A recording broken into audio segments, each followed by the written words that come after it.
Bonjour à tous, bienvenue chez Coaching Déco, je m'appelle Jessica. Aujourd'hui je vais répondre à plusieurs questions qui m'ont été demandées d'une façon ou d'une autre sur le site, sur les réseaux sociaux, dans les commentaires des vidéos sur YouTube tout simplement.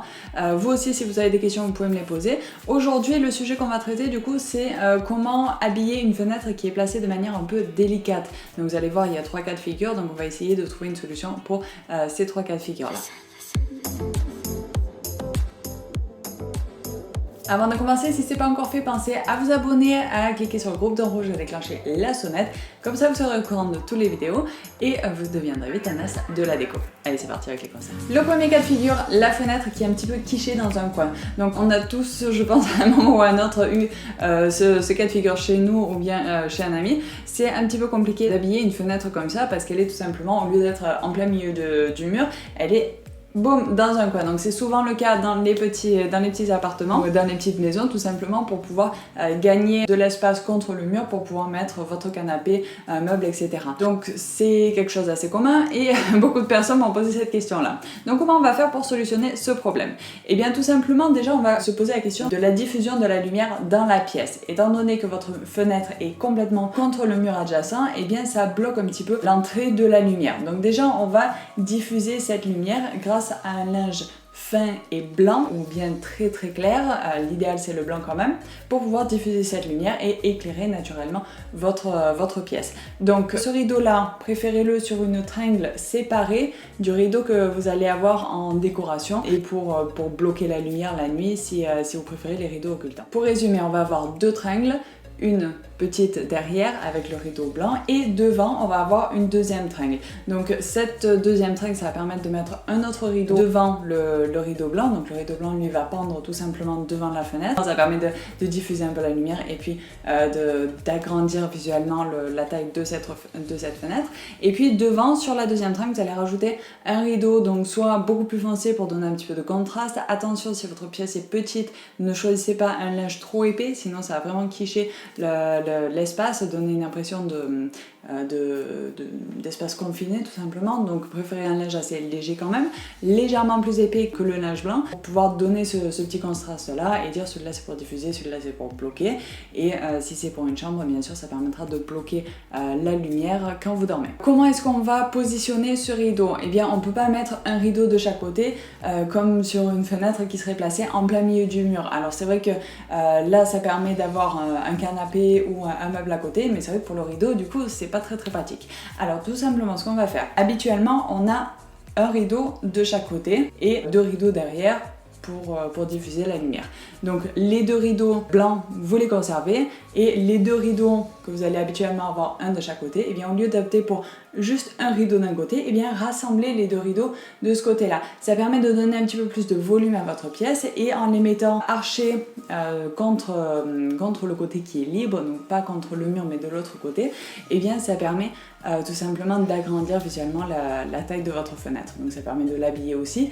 Alors c'est vrai que cette technique là n'est pas très pratique pour ouvrir, fermer la fenêtre, surtout si vous avez des volets, mais c'est quand même la solution je trouve qui est la plus esthétique et qui permet de bien habiller la fenêtre. Bien sûr si vous êtes quelqu'un de très terre à terre, très pratique et l'esthétique c'est pas trop votre truc, et bien déjà j'ai envie de dire bon là on est sur une chaîne de décoration donc on va plutôt opter pour les rideaux, mais si c'est votre cas, et bien vous pouvez toujours opter pour un store, c'est possible aussi. Le deuxième cas de figure, c'est la fenêtre qui est en angle. Donc on vient de voir la fenêtre qui est coincée dans un coin, c'est-à-dire sur un seul pan de mur avec le mur adjacent plein, mais là on va voir la fenêtre en angle qui se trouve tout simplement sur l'angle des 2 murs. Donc elle va être un petit peu sur le mur de gauche et un petit peu sur le mur de droite. Donc ce type de fenêtre c'est super pour créer un petit coin de lecture par exemple, donc n'hésitez surtout pas à positionner un fauteuil et une petite lampe, un petit panier avec des plaids devant cette fenêtre. C'est à peu près le seul style de fenêtre où on peut vraiment créer un petit coin de lecture comme ça, et puis pour lire en pleine journée c'est génial parce que là vous avez la lumière naturelle directement sur votre livre, vous faites vachement moins mal aux yeux et puis ça crée un petit coin comme ça esthétique avec votre petite composition, le fauteuil, le petit panier, etc. Donc ça c'est une solution. Et pour traiter le côté rideau, comment est-ce qu'on va faire? Eh bien si vous avez une jolie vue, si vous avez une grande fenêtre avec des petits carreaux, avec un jardin derrière, etc.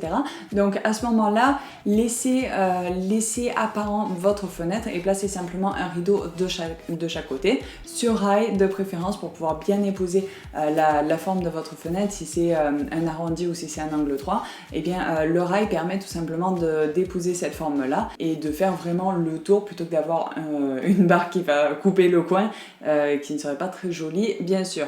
Donc là, vraiment optez pour un rail qui va venir épouser la forme de votre fenêtre et puis laissez pendre tout simplement les rideaux de chaque côté. Donc ça va permettre d'encadrer un petit peu tout ça, d'encadrer la vue et puis ça permet de ramener aussi la fenêtre sur le niveau de votre fauteuil. Donc ça permet de créer un petit coin cosy comme ça qui est bien cadré.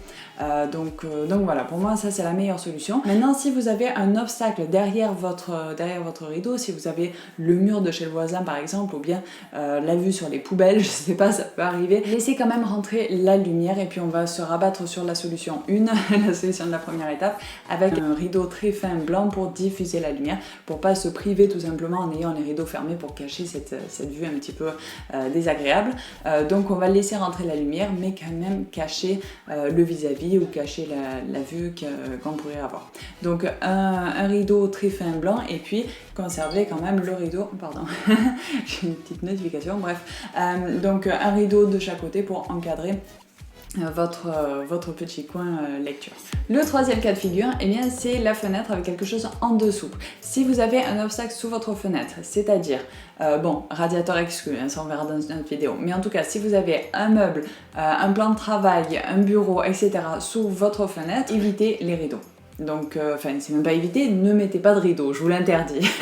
Ça va tout simplement tasser votre pièce, ça va tasser votre fenêtre, ça va donner une image un petit peu vieillotte de votre décoration. Donc, oubliez les fenêtres au-dessus d'un plan de travail, d'un meuble ou d'un bureau. Préférez plutôt un store. Donc, au niveau des stores, qu'est-ce qu'on va avoir? Donc, il va y avoir les stores en rouleur, les stores bateaux, les stores vénitiens, etc. Comment est-ce qu'on va faire pour choisir le bon store? Eh bien, ça va dépendre vraiment de votre style et de vos goûts. C'est quelque chose de très subjectif, donc je pourrais pas choisir à votre place. Par contre, ce que je vous conseille, c'est d'opter plutôt pour un store en rouleur si vous êtes sur un style assez moderne comme le contemporain, le style moderne justement, si vous êtes sur un style industriel aussi qui va nécessiter des lignes assez pures par endroit, donc ça permet de cadrer tout ça. Le store en rouleur pour ça c'est pas mal, ça permet aussi d'opter pour, si vous êtes sur un style moderne, pour des couleurs un petit peu plus peps par-ci par-là, ça peut avoir des avantages. Par contre, le store en rouleur, il faudra éviter de l'utiliser pour les styles un petit peu plus chic entre guillemets, comme le rustique, les styles campagne, le farmhouse, ces choses comme ça, qui vont nécessiter un petit peu plus d'attention aux détails.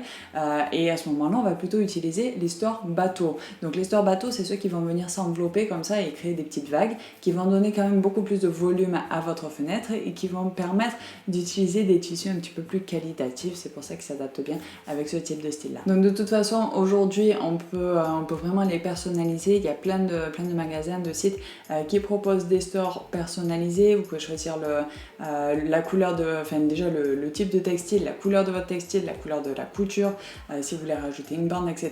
Pour les stores vénitiens, c'est la même chose. Les stores vénitiens, c'est ceux avec les bandes en bois. Donc c'est vrai qu'ils sont vachement moins utilisés parce qu'ils sont chers et parce qu'ils ne collent pas forcément avec l'intérieur de tout le monde, ils ne collent pas au goût de tout le monde. Mais c'est vrai que si vous avez un style par exemple safari ou rustique, ça peut avoir son petit charme. Donc vraiment là c'est vraiment très subjectif. Il y a d'autres types de stores, mais en tout cas pour aujourd'hui, pour rester simple, on va rester sur le store en rouleur ou le store bateau, avec quand même ma préférence, grosse préférence pour le store bateau qui simplement je trouve qu'il est magnifique et qui permet quand même de donner plus de volume à la pièce, parce qu'un store en rouleur ça a tendance à aplatir un petit peu tout ça, même si on peut trouver dans beaucoup de couleurs et ça rajoute un peu de peps. Donc voilà, à vous de voir. Et voilà, c'est tout pour aujourd'hui. J'espère que ça vous a plu. Si c'est le cas, laissez-moi un petit pouce bleu. Pensez à aller voir le site, donc c'est www.coachingdeco.org. Plein d'astuces, de conseils en déco là-bas pour vous. Retrouvez-moi aussi sur les réseaux sociaux. Si c'est pas encore fait, pensez à vous abonner, à cliquer sur le groupe d'embauche, à déclencher la sonnette et comme ça vous serez au courant de toutes les vidéos et vous deviendrez vite un as de la déco. Si vous aussi vous avez des conseils à me demander, des questions à me poser, si vous avez des obstacles dans votre décoration et que vous souhaitez avoir mon aide pour les contourner ou pour les franchir, eh bien posez-moi tout simplement vos questions dans les commentaires ou envoyez-moi un petit message sur le site, ça me fait très plaisir. Et puis pensez quand même que je suis là pour ça, je suis là pour vous accompagner dans votre projet de déco, donc vraiment n'hésitez pas, posez-moi toutes vos questions et puis si vous avez envie d'une vidéo particulière, eh bien n'hésitez pas à me la proposer. Voilà, sur ce, pensez à bien analyser avant de foncer TBC et je vous dis à très vite pour une nouvelle vidéo. Bye bye.